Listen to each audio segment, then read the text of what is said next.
CCTV news के साथ मैं मिस्टर सोनूदेव। आज भारत का सच में हम बात करेंगे एडवोकेट बोधा आचार्य राजदेव बौद्ध बने जिला अध्यक्ष।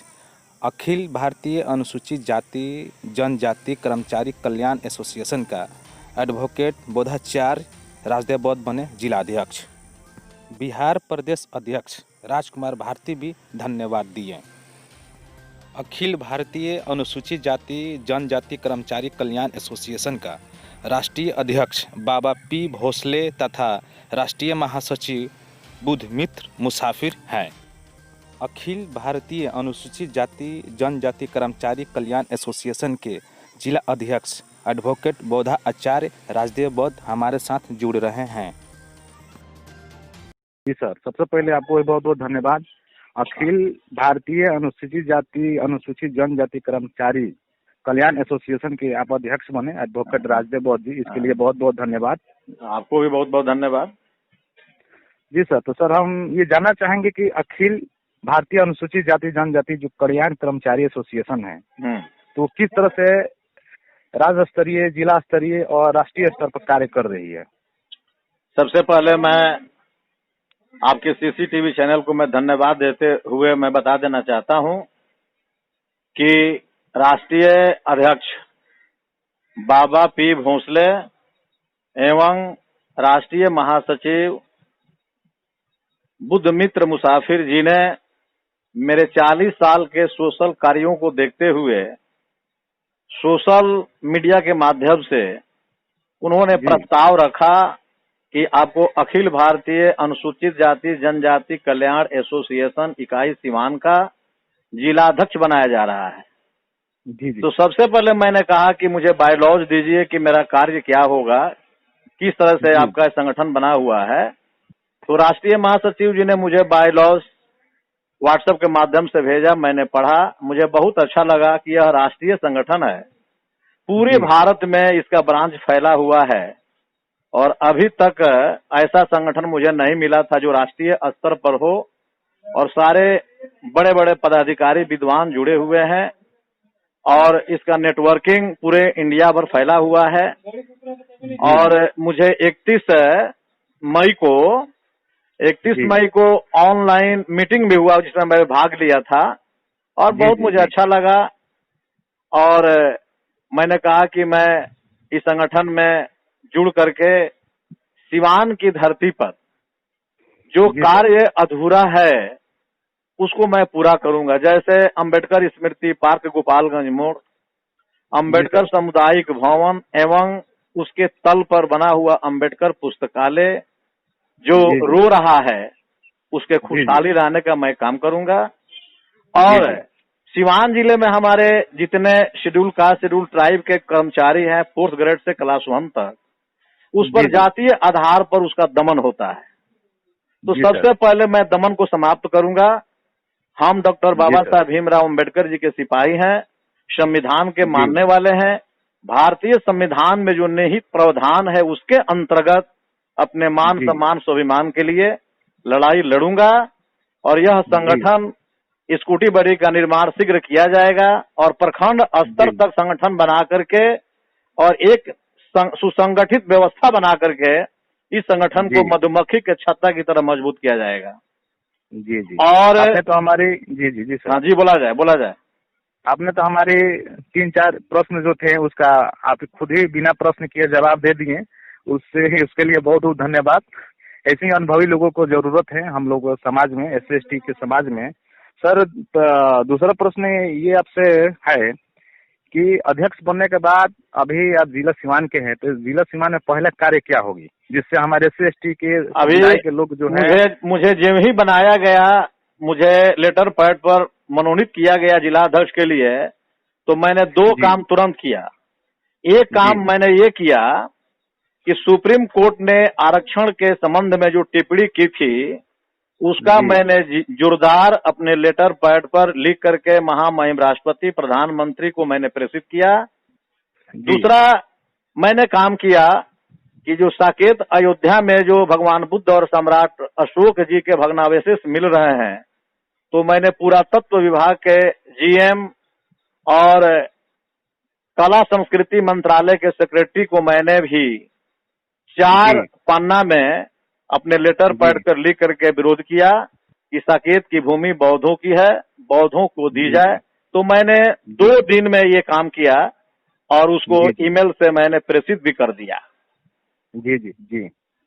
और सर नेक्स्ट क्वेश्चन ये है कि ऐसे SC ST OBC minority general caste के बहुत सारे बच्चे कंपटीशन में भाग लेते हैं, कॉम्पिटिटिव की तैयारी करते हैं, और जो जिसके हिसाब से उन लोगों को योग्यता होती है उसके हिसाब से उन लोगों को कार्य भी दिया जाता है, जॉब भी मिलती है, या प्राइवेट सेक्टर हो या गवर्नमेंट सेक्टर हो। लेकिन कई बार सुनने को मिला है कि SC ST या माइनॉरिटी को कुछ या OBC को कुछ अलग तरह से रोका जा रहा है, पदोन्नति में डिस्टर्ब किया जा रहा है, प्रमोशन नहीं दिया जा रहा है। सिर्फ जनरल कैटेगरी के लोग मतलब कि ज्यादा प्रमोशन लेंगे, हाई रैंक पे, क्लास 1 के जॉब पे, पोस्ट पे जनरल कैटेगरी के लोग रहेंगे। तो ये कहाँ तक की सच है और किस तरह से इसका रूल रेगुलेशन है? देखिए, अभी मैं वर्तमान में जी रहा हूँ और वर्तमान के परिप्रेक्ष्य में मैं ये कहना चाहूंगा कि संविधान के द्वारा जो प्रदत्त अधिकार है schedule caste, schedule tribe, minority, OBC का, उसका हनन हो रहा है। अभी तक बैकलॉग वैकेंसी पूरी नहीं की गई, प्राइवेट सेक्टर में आरक्षण नहीं है, और जो सरकारी जो आरक्षण व्यवस्था थी उसको पूरा नहीं किया जा रहा है, और जो भी हमारे मेधावी बच्चे निकल रहे हैं उसके मेरिट को वैल्यू नहीं दे करके दूसरे लोगों को उस जगह पर नामित किया जा रहा है। अभी आपको जो भारतीय संघ लोक सेवा आयोग द्वारा जो परीक्षा होती है उसके द्वारा जो IAS IPS बनते हैं, ऐसा देखा गया कि बिना परीक्षा दिए हुए भी कुछ लोगों को सेक्रेटरी बना दिया गया ऑल इंडिया लेवल पर। यह संविधान का घोर उल्लंघन है। उसके बाद में सुप्रीम कोर्ट में जो जज बनते हैं वो भी न्यायिक सेवा आयोग, अखिल भारतीय न्यायिक सेवा आयोग के अंतर्गत होना चाहिए, लेकिन ऐसा नहीं हो रहा है। जो उसमें जज है उसका बेटा बेटी कई पीढ़ी से जज बनते आ रहे हैं, इसका भी हम लोग विरोध कर रहे हैं। और सुप्रीम कोर्ट में जो लंबित केस है आरक्षण में प्रमोशन में जो आरक्षण जो मिलना चाहिए शेड्यूल कास्ट के लोगों को प्रमोशन, वो प्रमोशन में आरक्षण अभी तक नहीं मिला, 2012 से पेंडिंग है। तो हमारे जो केंद्रीय कमेटी के लोग हैं, अखिल भारतीय अनुसूचित जाति जनजाति कल्याण एसोसिएशन के, विधिवत लड़ाई लड़ी जा रही है, सुप्रीम कोर्ट में याचिका दाखिल भी है, और जो हमारे माननीय सांसद गण है उनसे हम लोग रिक्वेस्ट कर रहे हैं कि आप जो है ये जो आरक्षण की जो समस्या है संविधान की 9वीं अनुसूची में अगर जोड़ देते हैं तो हमेशा के लिए यह विवाद समाप्त हो जाएगा। लेकिन सरकार इस पर सुन नहीं रही है। लेकिन हम संगठन के माध्यम से प्रेशर बना रहे हैं कि जितना भी आरक्षण संबंधी आ रहा है बयान, चाहे विरोधाभासी लोग बयान दे रहे हैं कि आरक्षण 10 साल के लिए हुआ था, खत्म कर दिया जाए, उसके बाद में आरक्षण से देश को बर्बाद हो रहा है। मैं ये कहना चाहता हूं कि आरक्षण 3 तरह से मिला हुआ है। अब लोग समझते नहीं कि 3 तरह का आरक्षण क्या है। एक तो भारतीय संविधान के अनुच्छेद में 330 है, 32 है, और आर्टिकल 15(4), 16(4) है। तो 332 जो है मेंबर ऑफ पार्लियामेंट के लिए ओनली फॉर 10 ईयर्स, और आपका 330 जो धारा है, 332 जो है जो स्टेट के जो MLA होते हैं, विधान परिषद के सदस्य होते हैं, उनके लिए 10 साल के आरक्षण है।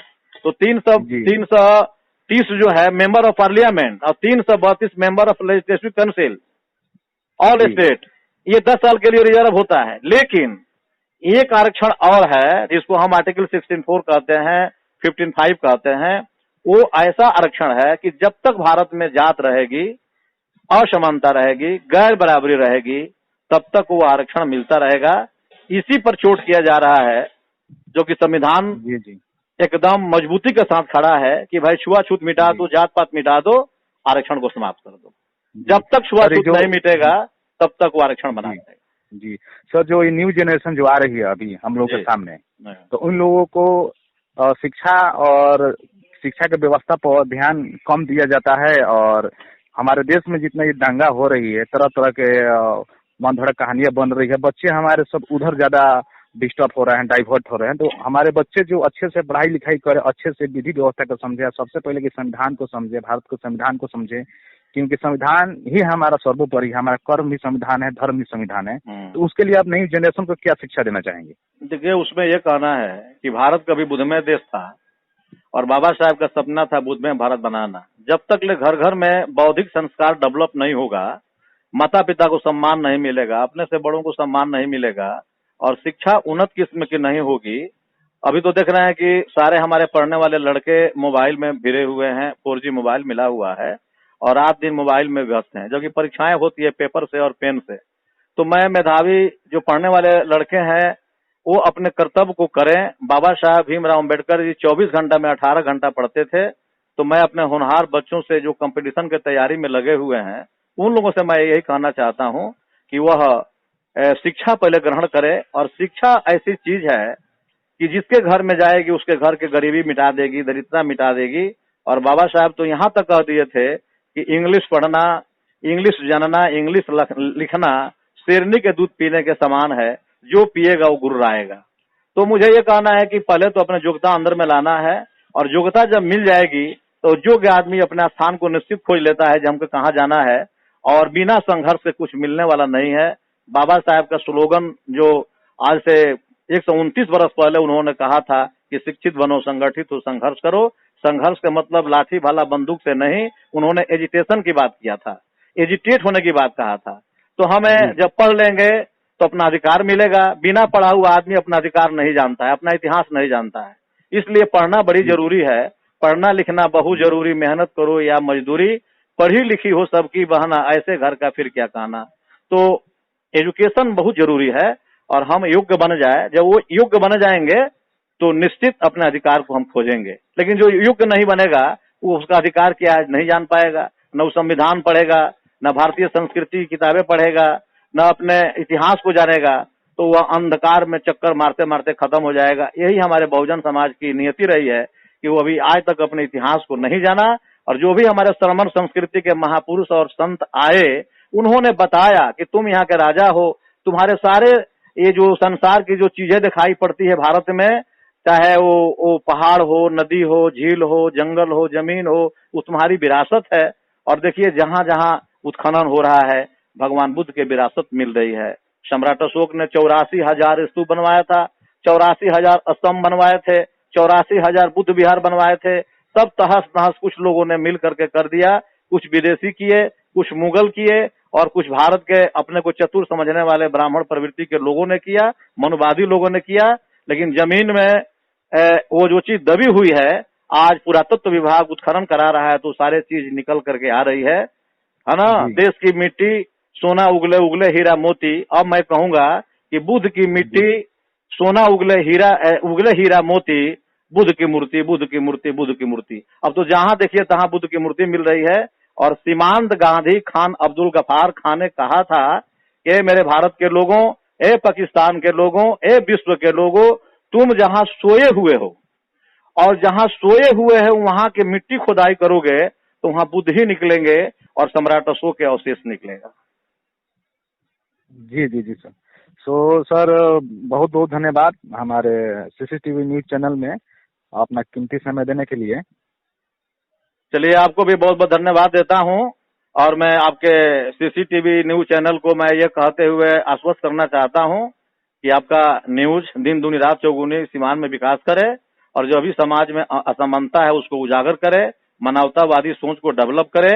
और मैं एक और सिस्टम डेवलप कर रहा हूं कि हमारे जो शेड्यूल कास्ट और शेड्यूल ट्राइब के कर्मचारी पर अत्याचार हो रहा है, तो एक आपसे मैं जुड़ करके मैं यह मांग करूंगा कि वह चैनल हमारे अनुसूचित जाति जनजाति के कर्मचारी को सपोर्ट करे कि जहां भी समस्या होती है वह न्यूज चैनल वहां जाए। और जो पदाधिकारी आनाकानी कर रहे हैं कि हम ये काम नहीं करेंगे, वो नहीं काम करेंगे, ये मैंने रिश्वत की बात करते हैं, वहां यह चैनल खड़ा होकर के इंटरव्यू लेगा और वह इंटरव्यू पूरे बिहार सरकार को प्रेषित किया जाएगा, संबंधित पदाधिकारी को प्रेषित किया जाएगा। इससे समझिए कि बहुत 75% समस्या ऑटोमेटिक निदान होगी, ताकि ये क्रांति है।